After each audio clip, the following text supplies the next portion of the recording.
ખેડા જિલ્લાના નડિયાદમાં ધોરણ 1 થી 5ના વિદ્યા સહાયક ભરતીમાં ઓબીસી ઉમેદવારોને 27% અનામત આપવાની માંગ સાથે ટેટ 1 પાસ ઉમેદવારોએ રજૂઆત કરી છે। ઉમેદવારોનો આક્ષેપ છે કે અગાઉની ભરતીમાં અનામતનો યોગ્ય લાભ ન મળતા અનેક ઉમેદવારો નોકરીથી વંચિત રહ્યા છે। જો માંગ સંતોષવામાં નહીં આવે તો ગાંધી ચિંધ્યા માર્ગે આંદોલનની ચીમકી પણ ઉચ્ચારવામાં આવી છે। ખેડા જિલ્લાના નડિયાદ ખાતે ટેટ 1 પાસ ઓબીસી ઉમેદવારોએ ધોરણ 1 થી 5 વિદ્યા સહાયક ભરતીમાં 27% અનામતની માંગ સાથે રજૂઆત કરી છે। ઉમેદવારોનું કહેવું છે કે વર્ષ 2024 અને 2025ની વિદ્યા સહાયક ભરતીમાં ઓબીસી કેટેગરી માટે 27% અનામતના બદલે માત્ર 13% અનામત આપવામાં આવી છે, જેના કારણે સરકારી નિયમો હોવા છતાં અનેક ઓબીસી ઉમેદવારો ભરતીથી વંચિત રહ્યાનો આક્ષેપ કરવામાં આવ્યો છે। ઉમેદવારોના જણાવ્યા મુજબ રોસ્ટર પ્રક્રિયાના કારણે ટેટ 1 પાસ ઘણા ઉમેદવારોને નોકરી લાભ મળી શક્યો ન હતો। જી, મારું નામ છે ડાભી દીપિકાબેન બુદ્ધાભાઈ।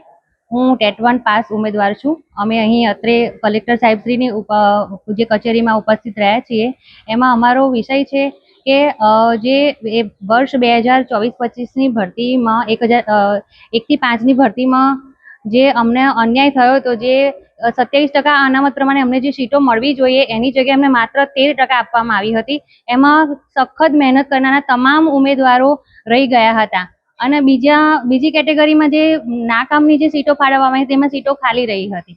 તો આ તમામ ઉમેદવારોને ન્યાય મળે તે માટે અમે અહીં કલેક્ટર કચેરીમાં સાહેબશ્રીને આવેદનપત્ર થકી એટલું જણાવવા માંગે છે કે ફરીવાર એ ભૂલ ના દોહરાય અને અમને બધા તમામ ઉમેદવારોને ન્યાય મળે। આ વખતે ભરતી પણ થવાની છે, તો આ વખતે તમારી શું માંગણી? આ વખતે પણ આ જે ભરતી થવાની છે તેમાં અત્યાર સુધીની સૌથી મોટી ભરતી ગણ્યો તેમાં આ વખતે છે 11,000ની ભરતી છે। હવે એમાં અમને એ જ કહેવા માંગીએ છીએ કે અમને 27% અનામત પ્રમાણે સીટો ફાળવવામાં આવે અને તમામ ઉમેદવારને ન્યાય મળે અને તમામ ઉમેદવારો શિક્ષક બનવાનું સપનું પૂરું થાય। જી નમસ્કાર, હું છું નરેન્દ્રસિંહ રાભી, કઠલાલ તાલુકાના એક નાનકડા ગામ મોટી મુડલથી આવું છું। આજરોજ અમે બધા ઉમેદવારો ટેટ 1 પાસ કરીને બેઠેલા છીએ। તો આજરોજ ખેડા જિલ્લા કલેક્ટર નડિયાદ કલેક્ટર ઓફિસ ખાતે અમે એક આવેદનપત્ર લઈને આવ્યા હતા। એની અંદર અમારી રજૂઆત હતી કે વર્ષ 2024-25ની અંદર જે ધોરણ 1 થી 5ની વિદ્યા સહાયકની ભરતી જે થઈ એની અંદર ઓબીસી કેટેગરી ઉમેદવારોને 27% પૂરતી જગ્યાઓ ન આપી હોવાથી અમે બધા ઉમેદવારો સારું એવું મેરિટ ધરાવતા હોવા છતાં પણ અમે નોકરીથી રહી ગયા।